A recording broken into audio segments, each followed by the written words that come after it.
बता दूं, उसूलों पे आँच आए तो टकराना ज़रूरी होता है और जो जिंदा हो तो जिंदा नज़र आना ज़रूरी होता है। ये मैं इतना बता दूं, मैं ट्रेडिशनल राजनेता नहीं हूँ। देखिए, अंग्रेजी में कहावत है कि one swallow does not make summer. एक घटना कोई घट गई, उसको अपवाद भी समझा जा सकता है। इस तरह से भूमिहार समाज आरजेडी की तरफ शिफ्ट हो गया है, ऐसा मान लेना भी जो है गलत होगा, और शिफ्ट नहीं हो सकता ये मानना भी गलत होगा। तो कोई बधुआ मजदूर समझेगा तो वो भी गलत होगा। कि बीजेपी आपको मनाने की पुरजोर कोशिश कर रही है, कहीं से फोन आया? कैलाशपति मिश्र ने ही तो पार्टी बनाई थी ना। हमने ही ना लालू राज के खिलाफ लड़ाई लड़ी थी, हमने ना शहादतें दी थी, हमारे ना सर कटे थे, हमने ना गोलियां सीने पर झेला था और पार्टी को बनाया। और आज उसी पार्टी को बनाने के लिए ये भूपेंद्र यादव और नित्यानंद राय कहाँ से आ गए? बिहार में 24 MLC सीट के नतीजे और उसके बाद बोचहा उपचुनाव, उसके बाद भूमिहार ब्राह्मणों में जिस प्रकार से आवेश दिखा भारतीय जनता के प्रति, और ख़ास बात ये रहा कि एक सीट सबसे ज़्यादा चर्चा का विषय रहा, वो सीट रहा सच्चिदानंद राय के कारण से उनका टिकट कटा। फिर भारतीय जनता पार्टी के टिकट कटने के बाद निर्दलीय चुनावी मैदान में आए और रिकॉर्ड मतों से जीत हासिल करके अभी मेरे साथ हैं स्वामी सहजानंद सरस्वती के आश्रम में हैं, बातचीत होगी। सबसे बड़ा सवाल सर, भूमिहार क्या सचमुच भारतीय जनता पार्टी से नाराज़ है या फिर आपकी व्यक्तिगत लड़ाई है? नहीं, मेरी व्यक्तिगत लड़ाई कभी न थी, न है, न होना है इसको। 2019 में जब लोकसभा के सीटों के जब वितरण हुए, उसमें जिस तरह से भारतीय जनता पार्टी ने इस समाज की अनदेखी की, तो उसके विरुद्ध में मैंने बिगुल फूंका। और जब उन्हें पता चला कि बहुत बड़ी क्षति हो सकती है पार्टी की उस चुनाव में, तो आप लोगों को पता ही होगा कि चार्टर्ड प्लेन से हमें 2 दिन तक घुमाया गया और बड़े बड़े नेता से मुलाकात कराई गई, मनाने की कोशिश की गई। अब मैंने राष्ट्र हित को सब, देखिए हम लोग राष्ट्र हित को हमेशा सर्वोपरि समझते हैं। हमारा समाज राष्ट्र के समर्पित समाज रहा है। अब प्रतीत हो रहा था 2019 में कि एक बार पुनः नरेंद्र मोदी की सरकार का आना ज़रूरी है, क्योंकि बहुत से ऐसी वैश्विक बातें थीं जिनके लिए उनका एक बार पुनः आना आवश्यक था। तो सब देख के या फिर महसूस हुआ कि चलो, बतासे के लिए मंदिर नहीं तोड़ा जाता है। तो हम लोगों ने स्वीकार किया। हमने क्या, हमारे समाज ने स्वीकार किया। हम लोगों ने बढ़ चढ़ कर हिस्सा लेकर सारे सीटों पर, आप पता होगा, एक किशनगंज छोड़ के, जहाँ पर कि हम फैक्टर नहीं हैं, एक किशनगंज छोड़कर हर जगह जो है 39 सीटों पर जो है सो एनडीए की जीत मिली। और निश्चित रूप से उसमें भूमिहार समाज का बहुत बड़ा योगदान रहा। लेकिन मुझे नहीं पता था कि मेरे इस मैंने आंदोलन तो कुछ किया, इन मैंने सिर्फ बताने की कोशिश की थी कहाँ कमी रह गई और किस तरह से ये समाज जो 1990-91 के आसपास जो पूरी तरह से कांग्रेस के प्रति समर्पित था, वहाँ से अलग होकर भारतीय जनता पार्टी के साथ आया था। और उसको इस तरह की गलतियों से किस प्रकार दूर किया हो जाएगा। और समय का डिमांड था कि ये समाज जो है वो भारतीय जनता पार्टी के साथ रहे, ताकि पुनः नरेंद्र मोदी की सरकार बन सके। और भारत जब विश्व गुरु बनने की दिशा में आगे बढ़ रहा था, वो सपना पूरा होने के में हम बाधक न बने। तो ऐसा हुआ। लेकिन किसी व्यक्ति विशेष को लगता था जैसे उनके ईगो को छू गया हो, जैसे उनके घमंड को छू गया हो, उनके दम्भ को किसी ने हिला दिया हो।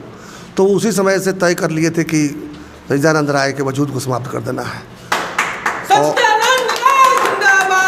तो ये सच्चिदानंद राय का वजूद नहीं था। सच्चिदानंद राय ने जिस समाज के लिए बात उठाई थी, उस समाज के वजूद को समाप्त करने की तैयारी थी। क्योंकि कोई योग्य व्यक्ति और बिल्कुल अगर निष्पाप हो, ईमानदार हो और निस्वार्थ हो, वही व्यक्ति अपने समाज की बात मजबूती से उठा सकता है। वरना जो झोला ढोने वाले नेता हैं, वो कहने के लिए तो राजनीति जो है किसी एक जाति विशेष के कोटे में करते हैं, लेकिन जब बात उठाने की बात है, जब मेरा टिकट कटा, भारतीय जनता पार्टी के इतने बड़े बड़े ब्रह्मर्षि समाज के नेता हैं, किसी एक ने अफसोस तक नहीं जताया। ऑफिशियली फ़ोन करके मुझे एक आध लोगों ने कहा कि अच्छा नहीं हुआ, लेकिन कम से कम एक बार भी मीडिया में भी बोल देते कि अच्छा नहीं हुआ, तो लगता कि चलो कम से कम हमारे समाज का एक नेता है।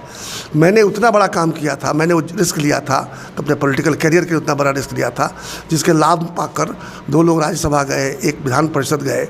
लेकिन आज तक उन लोगों में से किसी ने नहीं कहा कि सच्चिदानंद राय का टिकट काटना गलत हुआ। तो एक बात बता दूं, उसूलों पे आँच आए तो टकराना ज़रूरी होता है, और जो जिंदा हो तो जिंदा नज़र आना ज़रूरी होता है। तो जिंदा नज़र आना ज़रूरी होता है, जिंदा दिख भी रहे हैं। और पूरे बिहार के मुझे लगता है कि ब्रह्मर्षि समाज में एक आप ऐसे नेता के तौर पे उभर रहे हैं जिनसे लोगों की उम्मीदें हैं। तो क्या उम्मीदों पर खड़ा उतरेंगे सच्चिदानंद, या फिर किसी के साथ समझौता? देखिए, मैं इतना बता दूँ, मैं ट्रेडिशनल राजनेता नहीं हूँ। मैं राजनीति में आया ही समाज सुधार और समाज सेवा के लक्ष्य से।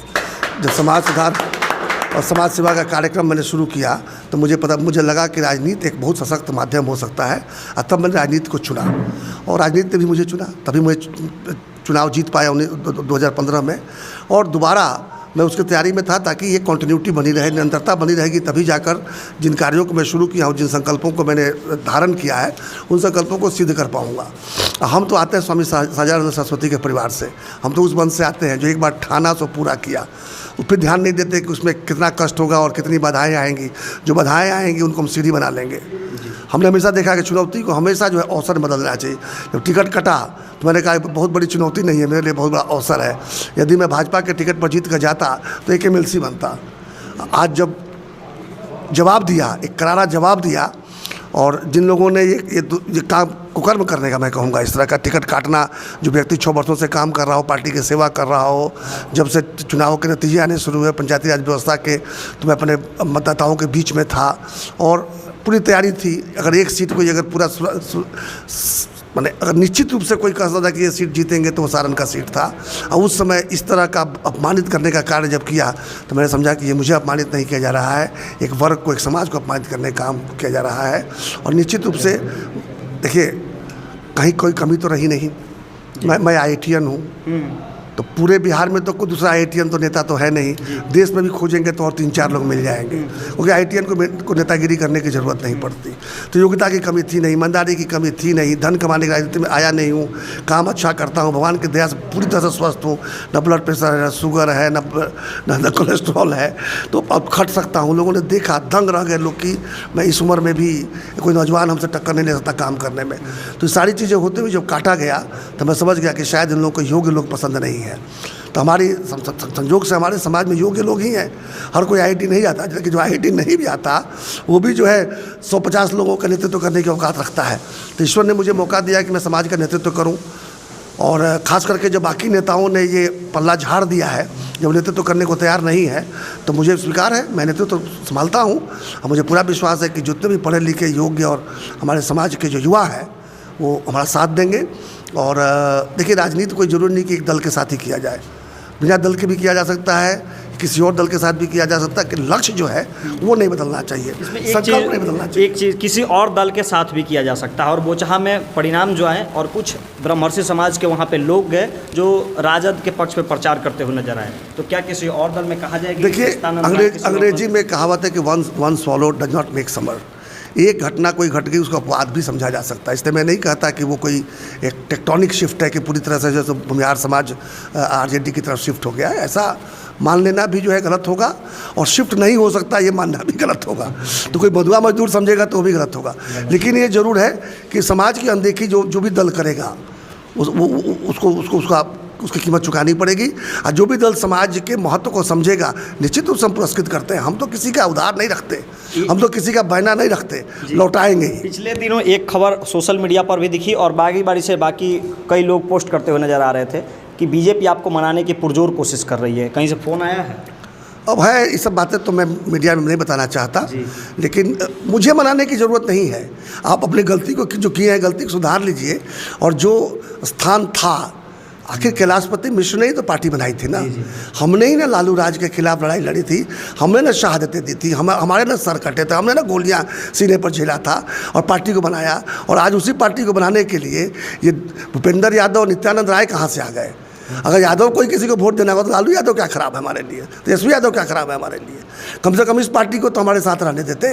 हमको वहाँ से धक्के मार के निकालोगे और इसमें भी घुस जाओगे, तो ये तो गलती आप कर चुके हो, और इस गलती का खामियाजा भुगतने को तैयार रहो या सुधार लो तो अच्छा है। आप अभी स्वामी सहजानंद सरस्वती के सारी चीज़ों को देख रहे थे, उनसे जुड़े वस्त्र थे, उनकी मूर्तियाँ थी। यहाँ आने के बाद क्या कुछ लग रहा है कि इस आश्रम को बढ़ावा देने के लिए व्यक्तिगत तौर पे क्या कुछ करेंगे? देखिए, ये तो हमारा सौभाग्य है कि हम उस वंश में पैदा हुए जिस वंश में कभी स्वामी सहजानंद सरस्वती पैदा हुए थे। मैं तो उनके जन्म स्थान गाजीपुर से भी जुड़ा हुआ हूँ, वहाँ भी सहजानंद डिग्री कॉलेज खुला हुआ है जिसमें मैं हिस्सा लेता हूँ। आज मुझे अगर अवसर मिलेगा कि इस आश्रम के साथ भी मिलकर जो भी मेरे, देखिए सामर्थ्य की कमी तो है नहीं, हर तरह के सामर्थ्य अपने पास है, लेकिन कौन सा सामर्थ्य समाज के काम आ सकता है, निश्चित रूप से मैं उसको बैठकर अपने मित्रों के साथ विचार करूँगा। और जो भी संभव होगा, मैं अपनी क्षमता छुपाता नहीं हूँ, जो भी संभव होगा मैं इस आश्रम के बेहतरी के लिए, और आश्रम की बातें जन जन तक पहुँचे, खासकर हमारे वंश के लोग जो हैं उन तक पहुँचे, जैसे उनके फ़ोटो, जैसे उनके कुछ पुस्तक सब तक पहुँचे, इस प्रयास में मैं भी एक हिस्सा भाग लूँगा और मैं यही बात अभी कर भी रहा था कि इस पर हमें काम करना चाहिए और मेरा सहयोग दिखेगा।